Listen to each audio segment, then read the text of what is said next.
just need to use either water or alcohol or even paint just to manipulate it. Hello, this is BJ from Hearns Hobbies, and I have a tutorial for you today. This is going to be about pigments and what are they and how you use them. So here's a pigment bottle here. Now this one's by Vallejo, but there's many different brands of pigment, but pigment in itself is pretty much the same in all different brands. It's a powdered, well, pigment is pigment, it's a color, and it's a very fine powder. And we generally use this for dusting, and it can also be used for other effects as well. So let's go on the overhead now. So I've got a bunch of them here. This is my personal collection. So I've got a few different colors that I've chosen here. Let me push those up so I can actually see them. So I've got black, I've got white, and that allows me to mix between them. And then I've got a variety of rusty colors and dirt colors, and that pretty much does me. So that's a good selection of really earthy colors to play with. But what does it actually look like inside? So let's see, maybe let's pick this really rusty, oxidey, reddy color. Okay, and as I open, you can see how it's really powdery in there. It's a very matte finish, and you can easily see why that's quite often used for dust effects. Now, if I zoom in there, see that already looks like the surface of Mars.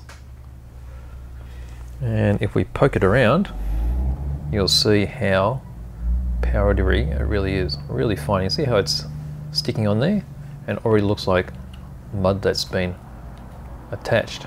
Okay, so this does not have a binder in it, it's only the pigment, so it's a color. And this is quite often, if you're old enough to remember who Francois Valindon was. Now Valindon used to make his pigments because in his day they didn't actually have pigments available pre-made like this. And he used to use Conte crayons, which you quite often find in art supply stores, and you sand them down. And sometimes you do find those sort of block pigments still available for train use. So here's an example I've done here. I've started building this M113. So this is the AFV kit. This is the Australian model. And I've done the base coat of the duckhead green type of color. And there's the black on the base there. And I've just used some sort of what's meant to represent Vietnam. So they've got a very reddy sort of brown dust and mud. And this is what I've applied in here. Let's see if I can get that focus a bit better. There we go. And see the checker plate down there? You can see how quite authentic it looks. So I've even streaked it down the sides, and you can get it to pick up in the corners. Okay, and you just work with it as you imagine dirt would sit on the surface. You see it around that fuel tank there, and now it's collected behind that reinforced part. That's basically what you can do with pigments. And I'm going to show you how easy it is to use them. Okay, so all you need really is a brush and plastic. Okay, so here's my bit of plastic here. Now what I've done here is one side, there's the card, one side is raw plastic, so it's just the plastic as it was molded, and this side is primed. Now generally a primed surface is better to use, I think, because the rough surface allows the pigment powder to grip onto, and I'll show you the differences there as well. And before I painted that, I've actually just engraved a line in there so you can see how it sits within the engraved section. Okay, so I might zoom that out a little bit so you can see a bit more of what I'm doing. Might as well use this one while I've got it open. Okay, let's get in there. Okay, there's a bit that's just sort of come off before, and you see how I'm rubbing it. It's actually sticking to the surface. Okay, so it is super fine. Now, you use a variety of brushes. I've brought just a few to show you. So I've got a really fine brush, which is this one here. And then I've got the broader brush, which is this one here. And then there's a pointed brush there. It doesn't really matter which one you use. It's just like any tool, really. If you need to get into really tight areas, you use the finer one. If you need broad areas, you use the wider one. And then something really pointed like this one, you can use for touching up later. So you can use water and such for cleaning it up and manipulating. Now what you do is, let's see, let's get a bit.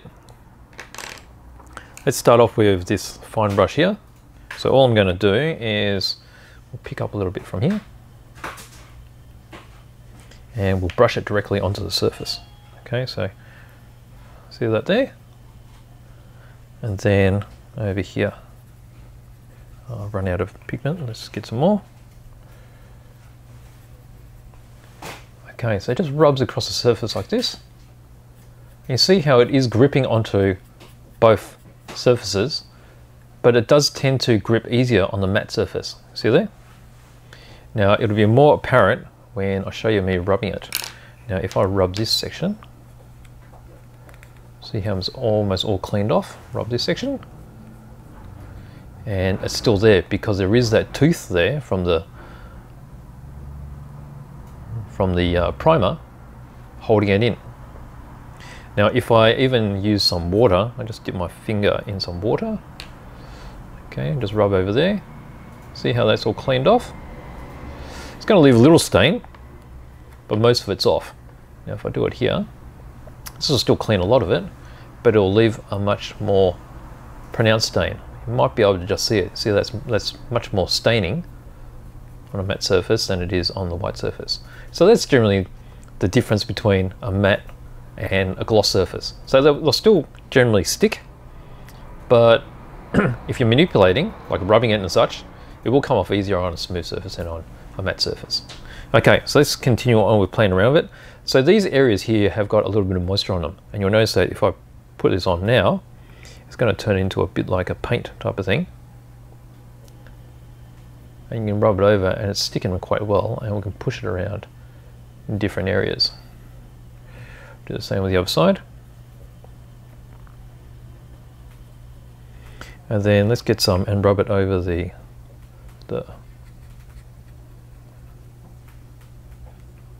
panel line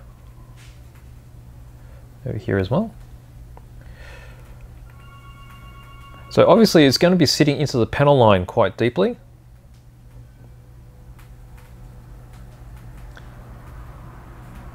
And just say we just rubbed off all this excess here.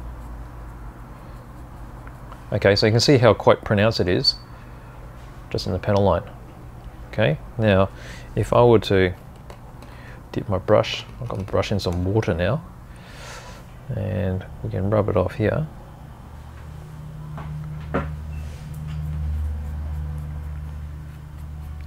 Now that's going to collect in the panel line, as you can see. And if I rub it off with my finger, you can see how it sits in the panel line, a bit like a wash, but it looks totally different to a wash because it's much more patchy and definitely looks dustier. So I'm buffing this.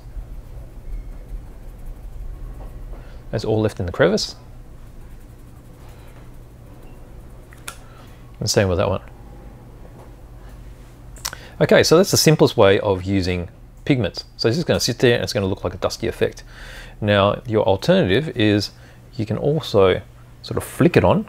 Now what I'm going to do is, if we wet the surface, now you can also, let's see, I used water before, you can also use isopropyl alcohol.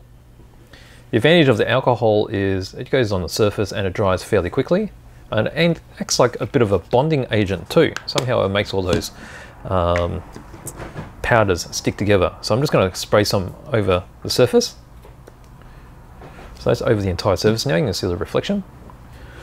I'll leave that there. And what I can do is we'll get our big brush, dip it in here. You can see how it's all sitting across the top there. And if I used our little skewer from before, we can flick it on. Let's get a bit more on there. Flick on that. And then when we pick this up, see how it's still wet? So basically when we let this dry, now I'm just going to tap it like this. You can see how it's all staying put. Now when we let this dry, all those particles are going to stay in the same spot. And basically they're not going to move. Even when the isopropyl alcohol fully evaporates, they're going to stay there. Now you'll still be able to move them around with water or more alcohol.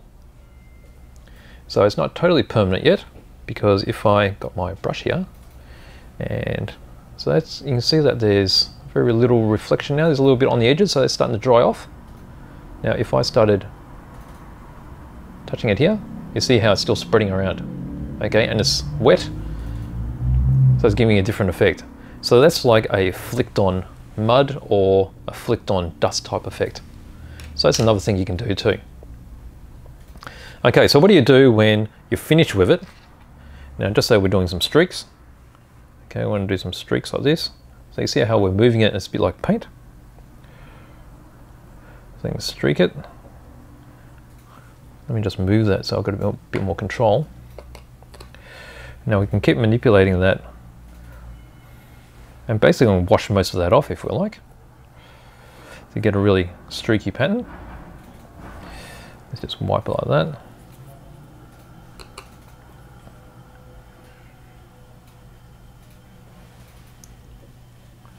You can see how you can get this really dirty, streaky finish. It's covered the whole lot. You just wipe it even more. So you can just keep manipulating it as you go. As simple as that. Now obviously with a thin brush, it's going to give it a really, I guess you can get wiggles and things. If we go to a broader brush, like this, it's going to give a smoother finish.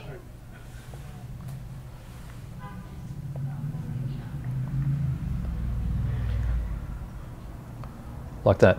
Okay, so very easy to manipulate and change. And you see how this stuff that I've flicked on before, still pretty much in the same spot. Now what do you do when you're happy with this result and you want to keep it on? Well, all you need to do is spray some clear on it.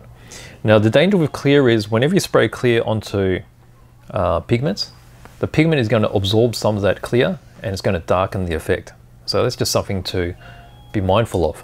Now you use something like this. This is just, what is that? TS80 flat clear from Tamiya. And if I was to put this on to hold this in place, I would just dust it from a very far distance. Because if you go too close to this, you do risk, because of the aerosol, of blowing all this surface off. Now what we can do is, let's just do it quickly. Spray a little bit, spray it away from the camera. Just do it over here. Okay, there you go. So that was a couple of very thin coats of flat clear.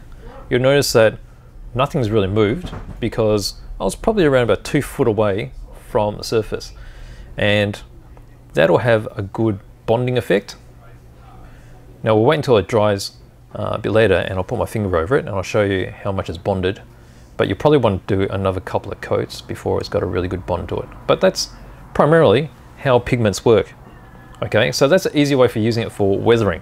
Now, how else can we use it? Let's go to mixing. Okay, so we can make it a little mix like paint. So here's my alcohol again. We'll spray a bit in here.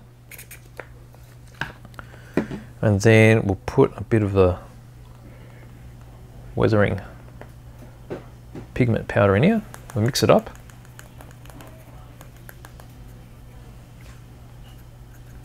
And what we've got is, it's like a paint, it's a pigment paint.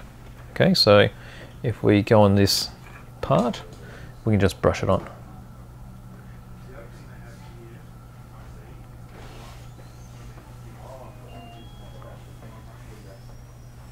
And that can coat the entire section, and when that dries off, it'll go super matte, and then we'll be able to still manipulate that with either water or alcohol again. And what else can you do? Well, you can actually mix it with paint and make textured paint. So let's just get rid of that. Let's do another mix. Where's my thing? Okay, so here we go here. Let's get some paint. I've got some white here. I'm just choosing white because it's easier for you to see, but obviously you can use any color you want. Okay, so I've got a little dollop in there.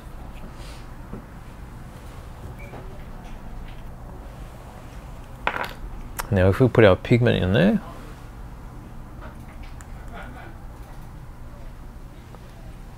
mix it around, we end up with a pigment toned paint, and what it's going to do is it's going to end up being super matte. Okay, because we started with a white base, that's going to be a little bit lighter than what we painted on here. Okay, so here's the bit there. If I do the other side, this is actually a paint going on, and this is actually fixed permanently. Okay, because the bonding agent in the paint is going to hold it all together.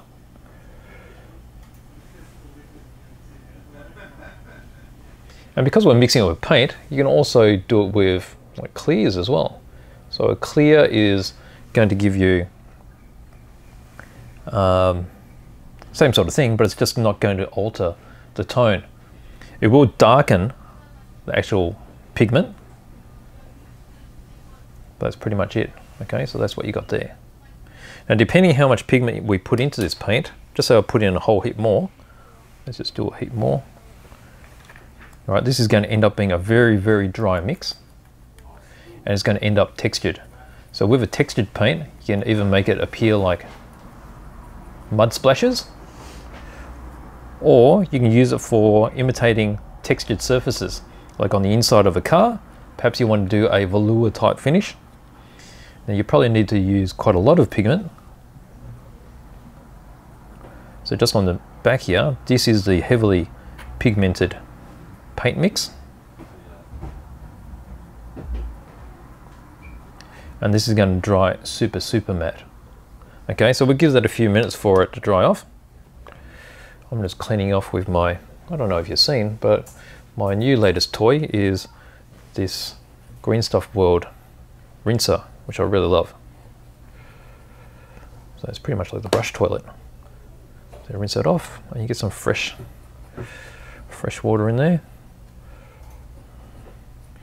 Rinse off the brush again, and then, I know, I can never get enough of that. I love it. Okay, so that's your pigments there. Now obviously, we've got different colors of pigments. Let's try something else. You can mix between pigments too. So just say we got our white and black. Okay, so it's a black. Actually, what's that? That's a pigment binder. Brought the wrong thing. Okay, so there's also pigment binder. There's a nice surprise. So pigment binder is basically it's like a very thin down adhesive for pigments. Okay, so it's almost like a white glue type of thing. Now let's just get my brush in there.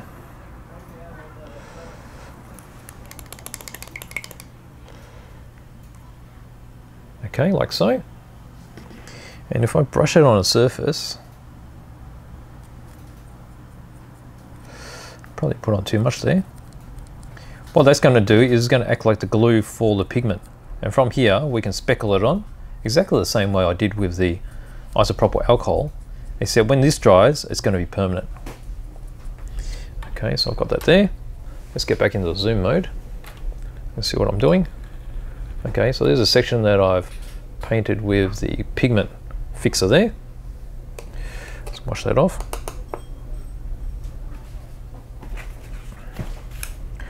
Let's get some of our pigment and let's just tap it on. No, maybe not. All right, let's get some of this black.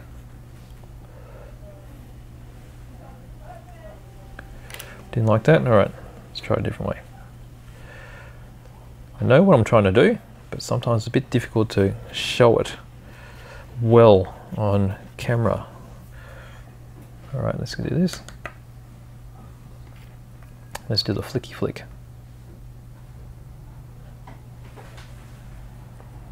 All right, so it's going to look a little bit chunky because the brush was already wet, but you can see there, got some pigment that's landed onto the pigment fixer.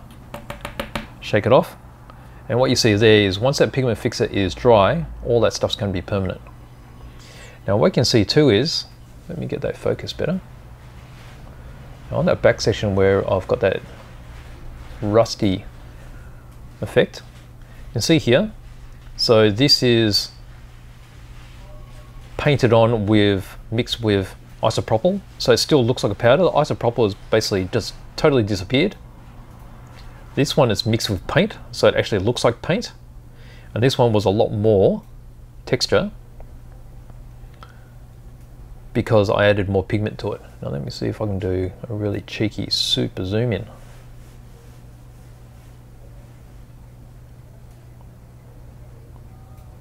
Probably gone too far.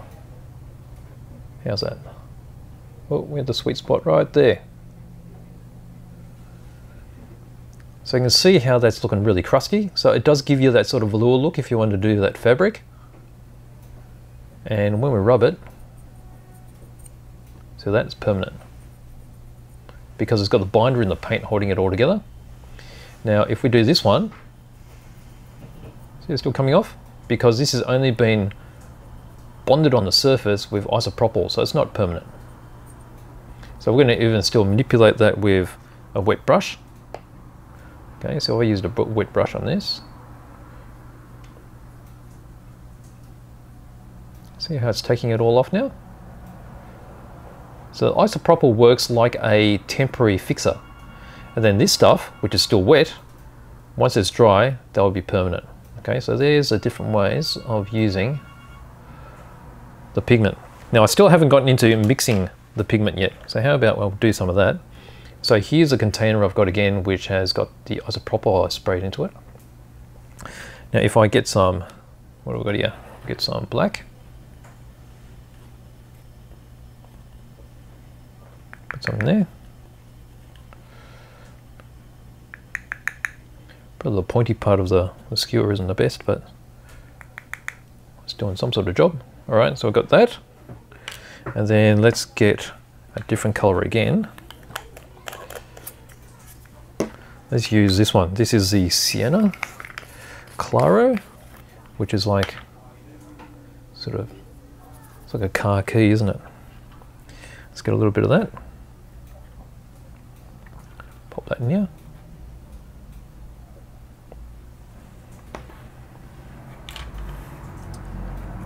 Okay, and we'll get a little bit of isopropyl. Mix it. See that? There we go. And then if I brush this around, you get this really dark finish. Okay, and then if we mix it in with the rest of it, see how you can create your own colors by mixing different pigments.